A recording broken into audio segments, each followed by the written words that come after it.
The pressure is building at Ibrox and talk of change is already circling. With Rangers struggling to find form under Russell Martin, attention has quickly turned to who could step in if the board decide enough is enough. And now, fresh noise around one very familiar name has supporters on edge. Let's break this down in today's video, along with all the other Rangers news from the last 24 hours. There is so much to discuss in today's video, so be sure to like the video and subscribe to the channel for daily Rangers content.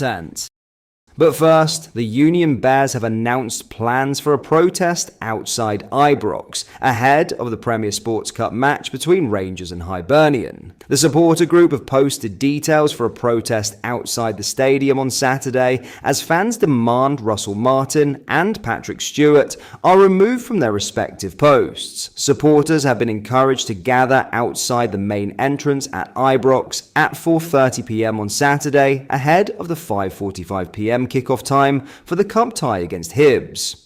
The fan action comes after the Union Bears warned of protests against the Ibrox duo last week. A statement had read, "The Union Bears stand with fellow fan groups and the wider support in demanding the immediate removal of the Rangers management team and CEO. Russell Martin has shown beyond doubt that he is not capable of leading Rangers Football Club. The performances under his management are a disgrace to the standards this club was built on. Rangers cannot afford constant upheaval, but in Martin's case there can be no debate. His failure is absolute and he must be removed from his duties immediately."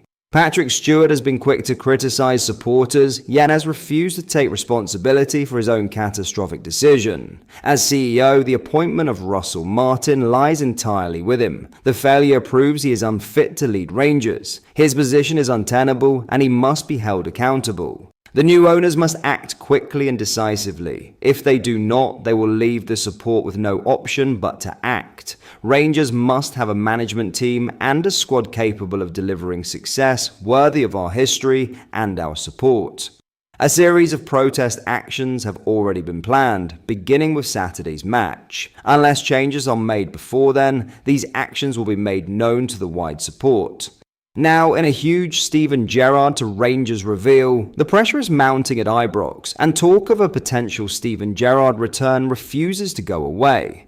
Russell Martin was brought in over the summer to steady the ship, but his tenure has quickly descended into crisis. The former Swansea and Southampton boss has overseen a nightmare start to life in Glasgow. Rangers are without a win in 5 Premiership matches, languishing in 10th place, and already 9 points adrift of Celtic. For the supporters, patience is worn thin. While the board appear reluctant to pull the trigger just yet, Martin's own words hardly inspire confidence. Asked if he still has the backing of Rangers hierarchy, the 39-year-old offered only a telling, "We'll see."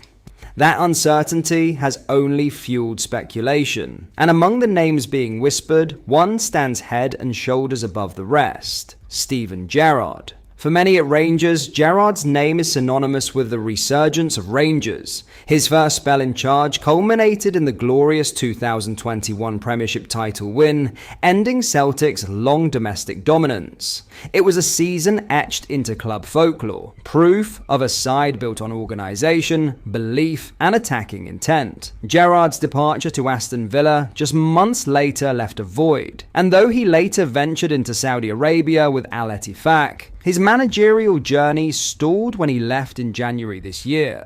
Since then, Gerrard has stepped away from the limelight, choosing family time in the Middle East over the relentless grind of coaching. He admitted earlier this year to Peter Crouch that he was enjoying life away from football, saying, "I don't want to be back in work, mate, no. I'm happy with waking up and being free, doing the family stuff, just being free away from stress. I want to play a round of golf, go down the boozer and have a couple of beers. Do normal things that you can't do when you're coaching." But if the Ibrox hot seat opens up again, could the lure of Rangers prove too strong to resist? His former player, Greg Stewart, certainly believes so. Stewart, part of Gerrard's title-winning squad, has been vocal in backing a sensational return. "Bringing Steven back is an absolute no-brainer for me," he insisted. 100% go get him. I'm ready to phone him myself. There's one thing you'll see again with a Steven Gerrard team, a style that makes us hard to beat and allows us to score goals. For Stewart, the contrast with the current state of affairs couldn't be starker. Right now, it looks like there's no alignment at the club, from the players to the staff and from the dressing room up to the board. It's so hard to watch. I watch all the games and it just ruins my weekend. That's how I still feel about it. The feeling among supporters is no different. Rangers fans crave identity, structure and belief. All qualities Gerrard wants restored to Ibrox. Whether he's ready to step back into the dugout is another matter entirely. But with Martin's position looking increasingly precarious, the possibility of Gerrard's return is no longer just fantasy talk. It's beginning to feel like a very real conversation.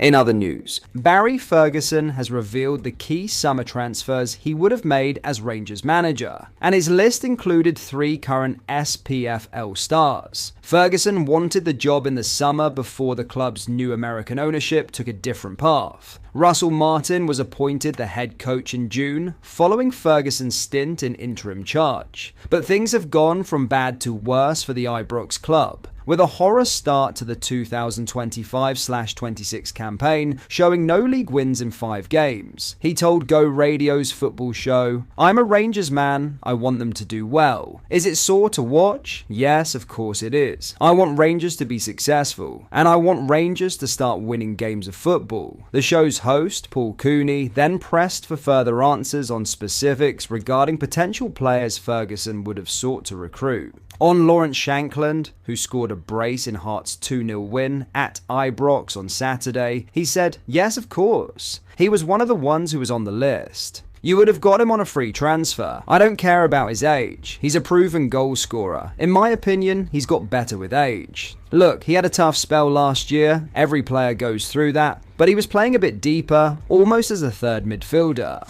But listen, if you give him the ball in the box, he knows where the back of the net is." Then, asked about Josh Mulligan, he added, "Yeah, there was a good opportunity. He was certainly another player who was on the radar." You're going to hit me with all sorts here, aren't you?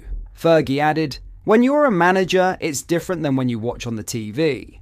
I had the privilege of seeing some players close up, and they stood out even more to me. I do think you need a certain type to play in the Scottish League. See Europe, it's a bonus. My bread and butter is here in this league. League Cup, Scottish Cup, and the league. I believe you need a certain type to help the group that was already going to be there." Pressed on Václav Černý, Ferguson instantly responded, "Yeah, no-brainer." He later added, "I think there's a real ignorance towards Scottish talent within the league. There's no loads, but there is a number of players who could do a job, and a very good job at that. In terms of financially, no as expensive as other ones. We've seen it with Josh Doig, my nephew Lewis Ferguson, Aaron Hickey. You could go on and on. There is players in our league that could, without a shadow of a doubt, make a difference. When I went away to different grounds last season, these players impressed me even more when I saw them. I'll give you a good example of a player who I thought the club that he's at just now suits him, and he's very happy in playing. Alex Gogic, he's a standout for St Mirren. He plays in the middle of a back 3 and can also play in the holding midfield role. But I'll tell you what, see, when I came up against him and I stood on the side, I thought, he's the type, I like him. I liked his aggression, his organisation, and he's a decent footballer too." But that is all for today's video. Thank you for watching. I hope you enjoyed. If you did, please make sure you hit the like button and subscribe to the channel. We post all the latest Rangers news every single day, so join our fast growing community so you never miss out. Thank you. I'll see you in the next video.